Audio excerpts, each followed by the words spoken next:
Ya, assalamualaikum warahmatullahi wabarakatuh. Bertemu lagi dengan saya dari channel Jalan Kopi Kita. Jalani hidup dengan komunikasi yang baik, objektif dalam pandangan dan pemikiran, penuh manfaat kebaikan dan inspiratif tentunya. Pada siang hari ini, saya akan mencoba membahas bahasan yang cukup ringan tetapi mempunyai dampak yang cukup serius untuk kehidupan kita bila itu tidak diperhatikan dengan sungguh-sungguh. Jadi jangan salah menilai seseorang.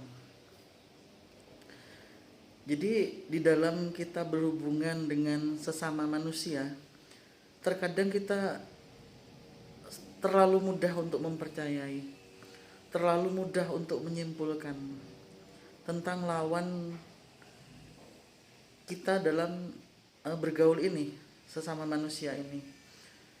Kalau sudah dibaiki kayak gitu kan, cenderung kita langsung menganggap orang itu baik, seperti itu. Jadi ini memang sangat tidak mudah sekali. Yang sudah tua-tua saja, yang maksudnya dalam hal ini tua itu yang sudah banyak pengalamannya saja, masih sering terkecoh dalam masalah ini. Jadi terkecoh itu dalam hal apa? Terkecoh itu menganggap orang yang sebenarnya tidak baik untuk kita dan kehidupan kita, itu kita anggap baik dan kita libatkan di dalam kehidupan kita. Kita sering menemukan di lingkungan kita saat ini ya, yang terjadi banyak sekali peristiwa-peristiwa itu yang merugikan seseorang, itu justru yang melakukan adalah orang-orang di lingkungan terdekat. Itu menandakan apa? Ya satu, memang tidak bisa dipungkiri bahwasanya itu memang sudah takdir Allah Subhanahu wa taala sebagai Tuhan pencipta alam yang berhak menakdirkan kayak gitu. Tetapi kita juga sebagai manusia, semampu yang kita bisa diminta untuk belajar dari pengalaman-pengalaman orang-orang di sekitar kita. Jadi kita tidak usah terlalu gampang mempercayai seseorang. Ada rumus yang mungkin Anda belum terlalu, atau mungkin malah lebih paham daripada saya. Tetapi rumus ini juga saya dapatkan sekitar beberapa tahun belakangan ini dari pengalaman pribadi saya. Jadi seseorang itu biasanya malah yang misalnya ada seseorang, dia mengatakan, saya itu tidak suka dengan seseorang yang misalnya gila hormat. Dia itu orangnya sepertinya gila hormat. Dia itu seperti ini, seperti itu. Jadi ada seseorang tuh yang menyampaikan tentang orang lain seperti itu. Tetapi biasanya orang yang sangat paham tentang sesuatu, biasanya malah adalah pelakunya sendiri kayak gitu. Contoh, kalau ada orang yang tidak mudah untuk mempercayai orang lain, di dalam hal ini bukan yang tidak percaya dalam hal yang normal ya. Jadi ada kan seseorang itu yang sama orang lain itu tidak pernah percaya. Apa-apa dia ingin melakukan sendiri. Tidak pernah bisa mendelegasikan sesuatu kepada orang lain kayak gitu. Mendelegasikan itu artinya misalnya ada tugas itu, dirinya tidak mau memberikan tugas itu orang lain yang menggarap. Atau kalau ada orang lain yang melakukan tugas itu, dianggap tidak dilakukan oleh orang lain sehingga dia mengulang kembali pekerjaan itu. Itu kalau Anda bisa cermati, biasanya orang-orang seperti itu misalnya dia tidak percaya sama orang lain. Berarti dia itu kemungkinan adalah juga seorang pembohong. Karena biasanya fitrahnya seorang manusia itu, dia akan memperlakukan orang lain seperti halnya dia itu mengetahui tentang dirinya sendiri. Jadi ini harus hati-hati nih teman-teman ini. Jangan jangan terkecoh kayak gitu ya. Misalnya tentang suatu apa namanya jabatan lah misalnya seperti itu. Ada orang-orang itu yang menyampaikan, oh saya ndak kepengen jadi camat, saya ndak kepengen jadi lurah misalnya kayak gitu kan. Oh lurah A ini begini, camat A begini, misalnya kayak gitu. Belum tentu yang benar-benar terjadi di hatinya seperti itu. Justru kalau orang yang tidak ingin itu, kalau memang tidak ada keadaan yang memaksa dia harus berpikir ke arah situ, pembicaraannya tidak akan berkutat di masalah itu, kecuali memang mau ndak mau dia harus melakukan tugas-tugasnya lurah, sedangkan dia itu misalnya tidak lurah. Lah itu mungkin wajar kalau dia mungkin membahas tentang lurah atau camat. Ini percontohan saja nih. Masalah lurah atau camat ini saya tidak menyebutkan tentang profesinya, tapi ini hanya contoh saja. Atau di bagian-bagian lain, misalnya menjadi kepala apa atau menjadi ketua apa misalnya kayak gitu. Karena orang-orang yang ruang lingkup pemikirannya itu tidak ke arah situ, malah tidak berpikir ke arah situ. Jadi kayak air mengalir saja. Ya gimana mau membicarakan itu kalau pikirannya tidak sampai ke arah situ. Demikian juga untuk orang-orang yang tidak pernah mempercayai orang lain. Itu karena dirinya biasanya, mohon maafnya, sering bohong. Sehingga kalau orang yang suka bohong itu kan sulit untuk mempercayai orang lain. Kemudian ada juga orang itu yang selalu berdebat, ya, berdebat. Sebagian kita itu kalau melihat kita itu bermacam-macam ya, sifat kita itu bermacam-macam sebagai manusia. Ada tipe-tipe manusia itu yang kalau melihat orang lain itu berdebat kemudian menang, itu menang terus kan. Misalnya si A ini kalau debat pembicaraan, membicarakan suatu permasalahan, dirinya selalu menang terus. Ada yang menganggap itu suatu kehebatan ya. Tetapi juga ada orang yang menganggap itu adalah sesuatu yang sangat tidak nyaman kayak gitu.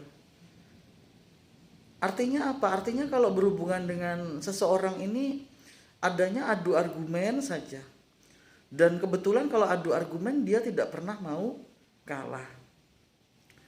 Jadi tips ini ya, kalau teman-teman semua ada yang mendapatkan partner kerja misalnya, atau siapalah yang di lingkungan Anda semua, termasuk dalam tipe orang yang suka berdebat, tidak mau kalah, Anda jangan panjang-panjang bicara dengan dia. Karena percuma, Anda buang-buang waktu. Kalau Anda memang ingin membahas suatu permasalahan, Anda cukup kumpulkan bukti saja. Faktanya seperti apa, tunjukkan sudah. Mau diterima ya sudah, silakan. Tidak diterima ya sudah, karena memang percuma berbicara dengan tipe yang seperti ini. Anda akan tetap kalah dan akan menjadi apa ya, seolah-olah jadi apa ya, tidak baik. Anda yang malah tidak baik, karena orang yang jago berdebat itu akan bisa dari segala arah membuat suatu apa ya, argumentasi kayak gitu. Jadi lebih baik kalau Anda bertemu dengan tipe yang seperti ini, mengalah itu bukan berarti kalah ya. Mengalah itu yang penting Anda itu seperti yang sudah sering saya sampaikan. Kita konteksnya satu. Kita berada di jalan yang benar, SPO atau standar proseduralnya itu jelas ya kan. Tujuannya jelas, itu tidak masalah. Mau ada yang mendukung atau tidak ada yang mendukung, tetapi fitrahnya tenang saja. Kalau orang itu dalam konteks yang benar, itu pasti kok banyak yang mendukung. Kebetulan pasti banyak yang mendukung. Jadi tidak mungkin kok dijauhi orang, itu tidak mungkin. Biasanya yang aneh-aneh itu yang pasti tidak ada yang mendukung. Kalau toh ada yang mendukung, biasanya cuman grup-grup yang setipe dengan dirinya kayak gitu. Jadi jangan salah menilai seseorang, karena Di saat kita salah menentukan seseorang yang berada di lingkungan terdekat kita, kita jadikan sahabat atau bahkan kita jadikan saudara seperti itu. Terus dengan mudahnya kita menceritakan kekurangan kita, kelemahan kita, terus apa-apa yang kita rasakan, itu bisa menjadi bom untuk Anda kayak gitu. Bukankah kita sudah sering melihat di TV sekarang ada orang yang dibunuh dengan oleh orang terdekatnya. Ada orang yang dihancurkan karirnya juga oleh orang terdekatnya. Bahkan suami istri kalau sudah bercerai seringkali menjadi musuhnya yang siap menghancurkan dengan semua aibnya yang dibuka di mana-mana. Jadi kita selalu masih punya waktu selama kita itu masih diberikan nafas oleh Allah Subhanahu wa taala untuk merevisi kembali cara menilai kita terhadap orang lain. Tetapi perlu kita ingat, hal ini jangan menjadikan kita terus angkuh, terus menutup diri dari pergaulan. Tidak seperti itu yang diharapkan. Justru sebaliknya, dengan kita bisa mengidentifikasi orang-orang yang ada di lingkungan kita dengan benar, dengan baik, sesuai memang apa adanya seperti apa, dimungkinkan untuk kita mempunyai pergaulan yang lebih luas dari sebelumnya. Karena pastinya orang-orang yang akan berada di samping kita, mendukung kita, adalah orang-orang yang sudah terpilih baik, memang baik untuk kita dan kehidupan kita. Dan sedangkan untuk orang-orang yang sebaik apapun mereka, kalau ternyata dengan kita itu tidak mampu bekerja sama, tidak mampu mendukung kita di kondisi kita yang misalnya ada kekurangannya apa kayak gitu, yang artinya tidak baik untuk kita. Kalau kita bersanding, maksudnya didampingi, dikelilingi oleh orang-orang semacam ini, cepat atau lambat kita pasti akan down, ya. Jadi